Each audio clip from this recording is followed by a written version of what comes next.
Nesivas Shalom, Parshas Naso. This year is Le'ilu Nishmas, my father, Rabbi Chiyuv Tzion ben Reb Dov, and my mother, Mindel Bas Rebbe Yisrael. Everybody wants to be able to be a source of blessing to other people. You want to bless your children, you want to bless a chas and kala, you want to bless a friend. We always bless, we're always benching other people, right? Now the question really is, how does blessing work? In other words, a person goes to Rosh Hashanah. It says everything is ksuvim, everything is set on Rosh Hashanah, how much money he's going to make, how much everything is going to, it's all set for him. Then comes along a friend of his, or a Rav, or a Tzaddik, or a Kohen, by Birchas Kehanim. Somebody comes and says, you should make a lot of money, you should be gebenched, you should have nachas from your kids, you should be gebenched, you should be blessed. And all of a sudden, it tilts in Shemayim, and because somebody said those words, or has that feeling, that person gets more. How does this make any sense? You ever think about that? We're always going for brachas. We go for brachas, but how does it work? So the Nesivas Shalom really breaks down what blessing is, how it works, and how you can be a source of blessing to other people. Now, just take a step back. It has nothing to do with how big of a tzaddik you are. Of course, probably a bigger tzaddik is a bigger bracha, but the fact is, every person on your level, you have a very, it's a powerful thing. You can bless someone and enhance their lives. And there's a way to do it.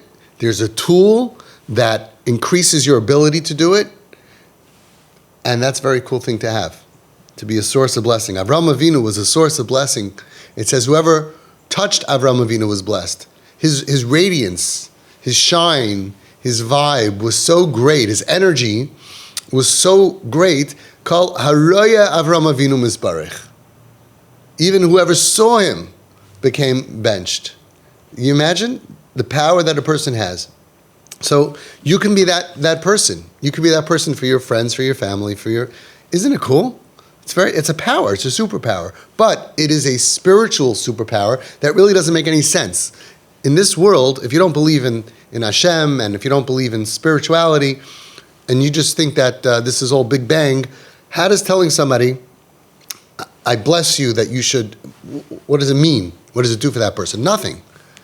And we believe in ruchnius, but still, why does me caring about you and blessing you change your life, change what you were supposed to get as prescribed on Rosh Hashanah by Hashem?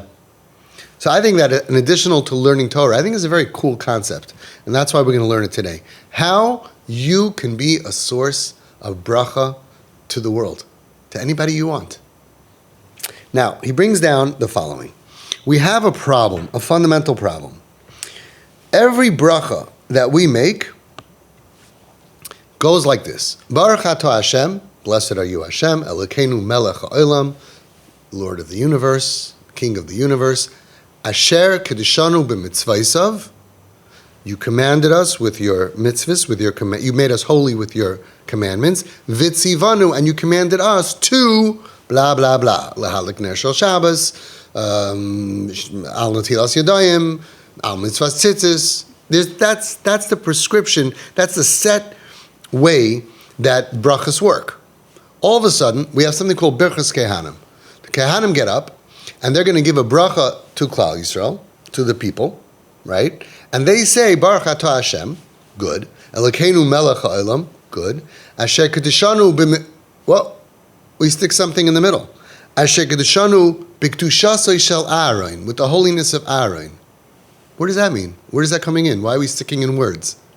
I love the Nesivas Shalom because he asks basic fundamental questions that every fourth grader should be able to ask. And it's sad that sometimes kids ask questions and parents or educators, instead of saying, wow, what a brilliant question, let me find out about it, sometimes they say, oh, stop it with your questions. Wait, what are you asking? You look at Nesivas Shalom on Chumash, anything. He starts off with 10 questions that are simple, not Kabbalistically questions. Very simple question. Hey, Dad, a 4-year-old can ask, 4th grader, whatever, why do we add in these words? And every father will be like, shut up, kid. Asher kedishanu b'ktushasoi shel Aaron is added, and then mitzivanu levarech es Hama Yisrael. But then all of a sudden, be'ahava, another word, extra word, with love, It doesn't say, Ashekadashanu Mitzvaysev Tzivanu Lahadlik Ner Shel Chanukah B'Simcha. Lahadlik Leishe Basukah Be'ahava. What is Levarech Asama Yisrael? That's the mitzvah. That's the mitzvah. What's Be'ahava? Pashut Pshat is that it's telling you, do this with love. I don't even know what that means. Do this with simcha means do it with a happy heart. Do this with love, do it with a loving heart. That's like a tanai in the mitzvah. It's an enhancement of the mitzvah. But is it part of the mitzvah? If it's not part of the mitzvah, why is it included in the bracha? It's not the essence of the mitzvah. It doesn't say Shekadashanu Mitzvaysa V'Tzivanu Al Natilas Lulav and tell you all the different halachas of the lulav. Al Natilas Dalad Minim that should be kosher and checked by your rabbi and it should come like. Don't tell me details in the actual bracha. We never do that. There's probably other good examples. Al Achilas Matzah B'Kizayis. We don't add in. So what is this ahava? Is that a chelik of the mitzvah? It shouldn't say it. Is it a tanai in the mitzvah? A condition? Maybe, but it still shouldn't say it because every mitzvah has a tanai. Lahadlik ner shel Chanukah has a tanai. What time? How high? How low? You don't put the tanai, the conditions of the mitzvah into the bracha. So what does it mean? I love this question. Again, fundamental, easy questions that are going to reveal a whole revelation of what these actual little words mean when you delve into it together with me as we go through the Nesivas Shalom. That's his questions. Why does it say Ashekadashanu Biktushasa Shel Aaron? And the second question is Gamasha Oimim Levarchas Am Yisrael Be'ahava. You're supposed to bench them with love. Im Amnam Berchas Kehanim Tzrichim Lias Be'ahava. It's true that it has to be done out of love, as the Zohar HaKadosh says in Chelek Gimel, that a kohen that doesn't love the people in the crowd, or the crowd doesn't love the kohen, he should not do Berchas Kehanim. Imagine you're in a fight with a guy. You hate his guts, he hates you, whatever it is. Or it doesn't say hatred, not love. He doesn't love you. You don't love him. He should not get up for Birchas Kehanim. That's what it says. So yes, it's a condition. In order for me to bless you, I have to love you. I have to have feelings of love towards you. Or at least not negative, and at least to love you because you're a Jew. But he says, fine, but that's one of the, it's true, it's a condition. Umadua nikva zois benusach habracha. But why is it in the nusach of the bracha? Right? Ach l'chayr zeu rak din medinei ha-mitzvah. It's one of the dinim of the mitzvah. You know, you have to wear your pants. You can't come not dressed sneastic to you're going to put that in there also, all the dinim of the mitzvah? It's one of the dinim mitzvah. Madua nikva zois benusach habracha. Now listen to this. Here we go. He's going to explain the concept of bracha, the concept of blessing in the world that we, until now, took as matter of fact. Of course, you go to a Rav, you go a Rebbe, a Chacham, a friend, you go to a Chasana. What do you tell a Chasan Kala? Mazel Tov, you should be Zoicha to build a Bayis Neman B'Yisrael. Why does that do anything? He's going to explain it. Dini HaKadosh Baruch Hu baras ha'olam ba'ofen shekol seder habriyahu al yidei mashpia u'makabel. The way that God created the world, it's like a person who decides to make a video game, a computer game. It starts off black, and then you start creating the rules of your computer game. Hashem had no world. He decided to create a universe, but he did it with certain rules. He built it with certain qualities. He made it with Eish and Mayim and Ruach. He designed it. It's designed very, very well.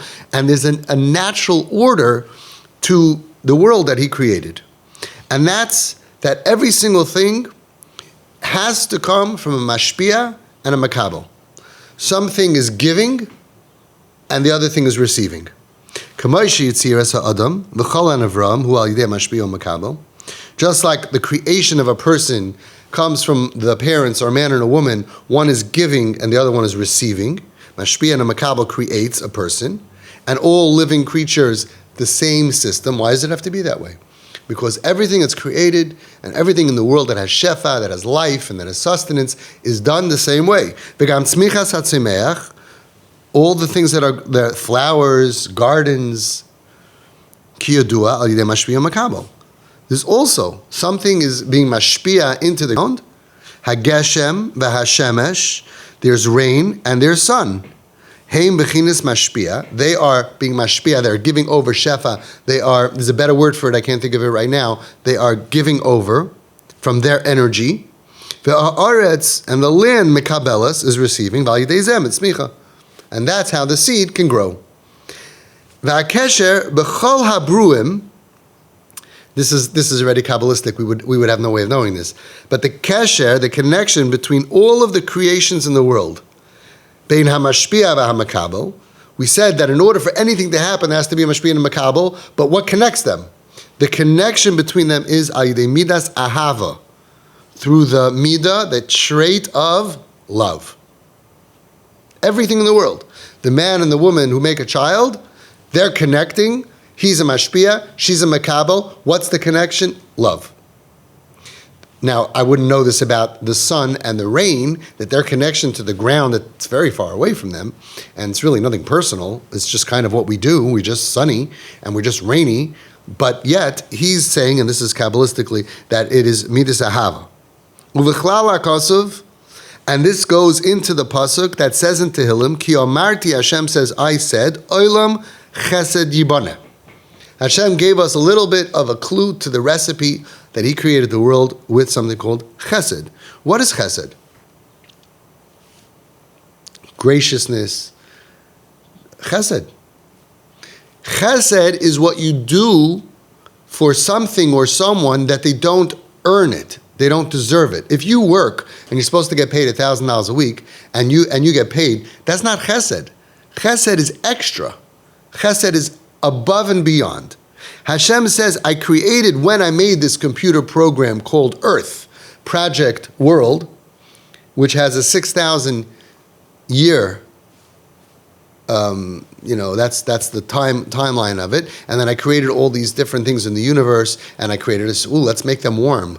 Let's make a sun. He did all of this. That's his computer. But I'm telling you, I did it out of chesed. Shekol binyan ha'olam, the creation and the building of the world, is al yedei midas ahava, shal yoda hakesher bein hamashpia v'hamakabel. Love is chesed. Because I love you, I want to do extra for you. Otherwise, it's a business deal. What makes somebody do chesed with someone is, I care about you. It comes from love. Now, if you give, let's say, $1 to a homeless person, it doesn't mean you love him. But you're doing chesed because if you dig down, that midah of chesed is channeled through a love of humanity, a caring of humanity. Caring comes from love.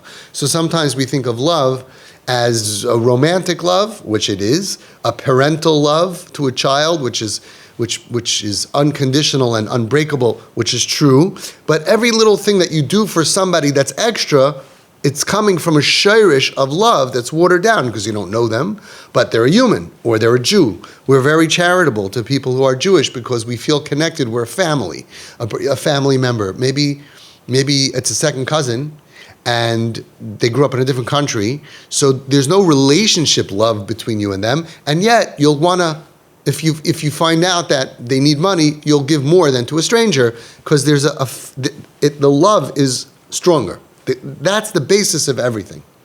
That's actually, the Torah tells us that you're not allowed to ignore your family members in pain, because you have an achrayus to it, because whether you know them or not, or whether you like them there's a love connection because they're your cousin. Yeah, I guess if you could undo that if you don't get along, maybe, I don't know. But the Torah says mibsarcha al tis'alim, which means from your relatives you're not allowed to ignore. So there's a mitzvah to give money to poor people, and if you see a poor person, it's a bigger chiyuv on you. And aniye ircha, somebody who's in your city, lives there, more. But if you ignore giving money to someone in your family that needs money, it's a lav in the Torah. You did an avera. You did a sin. You're going to get punished for that. Reb Shmuel Kamenetsky, Shlita, my Rosh Hashiva, said to me that the same thing is with any need. It's not just financial. If there are people who are sick in the hospital, And you can visit them, or you can WhatsApp them or text them and make their day and visit them and do a mitzvah, right? But there's so many people. Some people do it actually. Some people actually, part of the day, like the Heilige Tzaddik Rabbi Levine, I just read his book. It's unbelievable what he did. He went to visit lepers. He went to visit people that nobody wanted to visit to put a smile on somebody's face, to make people happy. So, yeah, some people do it, but it's not a lav in the Torah that you ignored that there are people in the hospital right now that you don't know. But if it's mibsarcha, if it's your family, and they're missing something, whether it's money, or if they're sick, to visit them, the other one, mevakar chayla, right? Or if it's that they're emotionally in pain, you have a chiyuv in the Torah not to ignore them.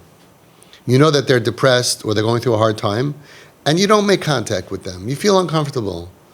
A lav in the Torah, you got punished just like a lot of other lavim.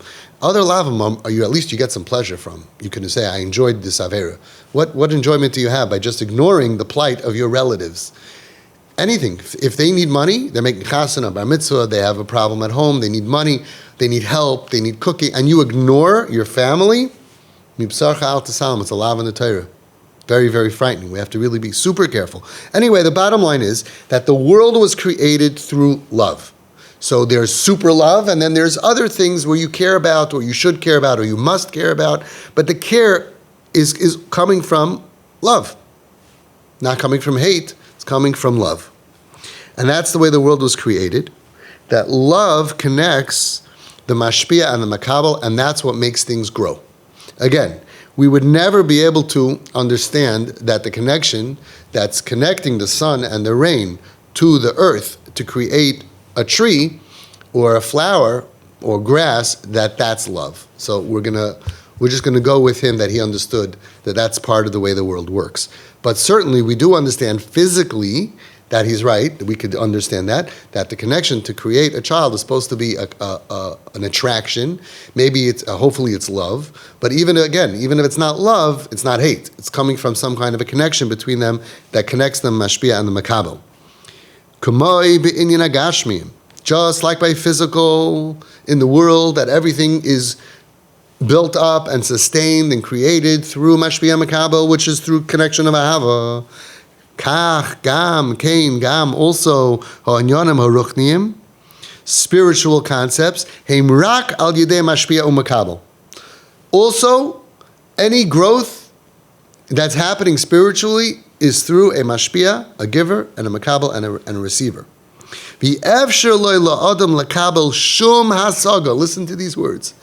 A person cannot grow and accept any comprehension in ruchnius, any spiritual growth, bilti al yidei mashpia. Only through someone who's giving you that knowledge, giving you that lesson to learn. A person can't grow without the mashpia. And the kesher, the connection between the mashpia and the makabel, is al yidei ahava, is through love. Now, that means, again, like I said before, sometimes a parent is able to mamish feel that tremendous ahava to their child, and of course you see it, or a rebbe, that his prized student, but sometimes the relationship between the parent and the child is watered down, usually because of a problem. Usually the child puts up a wall or there's issues, and many times there's a wall between the rebbe and the child that he just doesn't have that 100% love. But any bit that there is, even if it's diluted, it's coming from the world of love. Now, it's interesting that he doesn't say it here, because he really should. In Nesivas Chinuch, written by the Nesivas Shalom, he says, with this concept, he says that the amount that a child will grow in the classroom depends on the love that the Rebbe has for the child. It's not just information that we're giving over to the child, we're giving over to make them frum, to make them love Hashem, to become erlich. It could be you'll give over information without love, and it could be that the child will get 100 on the test on information, but he's not your Talmud. You're not his Rebbe. You didn't fix him on the inside. The real growing of a child in a classroom It depends on the love that the Rebbe has for the child. Then the information, he'll get 100, maybe he'll get a 70, maybe he'll get a 50, because there's reasons why kids don't do well on tests. I know a kid that actually had a problem, some kind of a problem taking tests. He would always, the night before, get 100 in practicing with his tutor, and in school he would fail. There's other kids that maybe have learning disabilities. Maybe other kids are smarter, they remember more. They're smarter, they're not as smart. We're not talking about the mark. Because even if you get 100, it's nothing if the Rebbe doesn't have this midah of ahava to instill in you Yiddishkeit. Through the learning of the chaymer, of the material, but inside is much more, the connection. And it could be a student is not that smart, he's only going to get a 70. But it could be on the connection, ruchniistic level, it's 100%. And he's connected to you with that ahava, and you'll see 20 years later a very big difference. The one who got 100 but the Rebbe didn't like, he's not going to be frum, or he didn't grow from that shefa, of that year, he didn't grow. And the one who struggled for whatever reason, maybe he wasn't feeling well, maybe he was sick, maybe he was down, but he felt that connection from the Rebbe, then he got that year, a year of chinuch, of real chinuch, of instilling that connection of that year to the Rebbe. Says the Nesivas Shalom these words, V'ragelani, and I am rugel, I am used to, I constantly ask the Rabbeim, he was a Rosh Yeshiva, he had a yeshiva, I ask the Rebbe how much they love each child, how much feelings of love they have for each child, and from that I know how well the child is doing. Isn't that amazing? Isn't that amazing? Again, not doing in tests, doing for real. Sometimes you have a kid who's totally disconnected, but he's very smart. Rebbe doesn't like him, or he doesn't like the Rebbe. He's not steiging, but he's brilliant. He knows everything. Gets 100 on a test. Everybody's very happy. He didn't steig that year. The shefa and the makabel, the love, the hava wasn't there. Again, we have to have tests in order, because we don't know how to judge. But that's really not what it's about. It's about effort. It's about connection. What a kid in 4th grade, in 3rd grade, in 5th grade, in 8th grade, in any grade, is going to be when he's an adult, is the shefa he's going to get a whole year from that Rebbe who loves him at 100%, that every year, that's going to make the best adult, regardless of how he does on the tests. We need to do tests in order to know, actually, the real mechanchim don't need tests. The real mechanchim, they know how to judge, and they understand that this kid who got an 80 tried 10 times harder than the kid who got 100, and they are able to now, especially people know Nefesh Adam, a lot of Rabbeim, of Rebbes, they're heroes. They take lessons and they work on it. It's not like 50 years ago. You got 100, good. You got a 70, you're an idiot. No. They're able to really understand a little bit to be like Hashem that judges effort. In my Sefer, GPS, Navigation for Your Soul, I talk about that. That really the problem is in the chinuch of our children is that they're brought up in an education system that judges lemaisa, judges facts, not effort. But in the world, Hashem judges effort, not reality. So we kind of train them to think that if they're not going to get 100 on the test, even if they tried really hard, that it doesn't count. But in Hashem's world, he's judging only the effort. If Hashem was marking the tests, not by, let's say there's 10 questions and each one's worth 10 points. The kid who got all 10 right might get a 50. He didn't really try. He just happens to be very smart, and he just chaps, and he knows. There are some smart kids in the world. And then the one who gets only 5 right might get 100, because he cared, and he tried, and he has a learning disability, or he has something going on that he can't think right now, or whatever. Hashem judges effort. And part of the problem of our chinuch system, and I'm not criticizing it, because it kind of needs to be that way, because we're not Hashem, and we're not a Navi. We have no way of knowing how much effort that a person put in or not. So we have to go by tachlis. But it's foolish to think that is actually meaningful. And a lot of Rebbeim are really, really changing, that they understand this kid's going through a hard time. We just had yesterday here in group, where there's a girl who was emotionally and psychiatrically sick in 8th grade. She hardly was in school. She was in the psych ward. She tried to hurt herself, tried to kill herself. She went through a very hard time. And she didn't really show up. She didn't do tests. And they gave her full access to the graduation. She graduated, mamish like everyone else. They didn't hold it against her. Now, really, it's a chiddush, because 5 years ago, 10 years ago, for sure, it wouldn't have happened. They would have said, listen, she didn't show up. How could we graduate her? She didn't take tests. If she didn't take a test, how can I graduate her? She wasn't here. But Lamaisa, now we're beginning to understand the emotional and psychological and psychiatric pain and difficulty and challenge is just as real as physical. And what would be if it was physical? Davar Pashut. In other words, whoever thought it's a chiddush, and a lot of people say, really? Graduated her even though she didn't come, just because she's trying to kill herself, and she's not sneeze anymore, and she's not so frum anymore, and she's struggling. How could you graduate her? How could you just put a cap and gown and say, oh, you're one of us? But if it was physical illness, it's davar pashut. The kid who gets cancer or any illness in 8th grade and therefore cannot show up, nobody's going to say, you're not graduating. So sorry about your cancer, but you didn't show up, you didn't do well, you didn't function well, you're not behaving properly. We're not graduating you. No. So what's changing is that we're realizing the value that it doesn't matter what's breaking somebody. It doesn't mean that they're any less worthy if they're physically ill or if they're emotionally, psychologically, spiritually ill. Back to what he says. V'rogelani, and I'm consistently asking the parents, the rabbeim, you can do it for parents also. They ask their rabbeim, how much do you love each kid? And I know how they're doing. I know how their neshama is growing that year. Not the test mark. It might affect the test mark, true, but that's not what we're talking about. We're talking about when you're a 4th grade Rebbe, a 5th grade Rebbe, you have a job. That kid has to grow that year a certain amount. Just like you understand he has to study a certain curriculum. You have to get him ready to be able to read. You have to get him learn Mishnayos, get him ready for Gemara, teach him Gemara. That's the curriculum. But internally, in order to be an adult, a frum, happy, successful adult, there's a curriculum of nefesh, ruach, and neshama, which please watch my shiurim that I learned Sefer Nesivas Shalom, is about that. I don't want to waste too much time on that.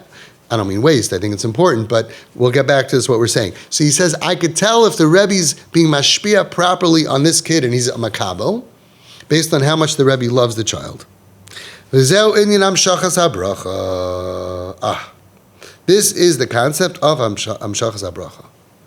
We're going to continue next time.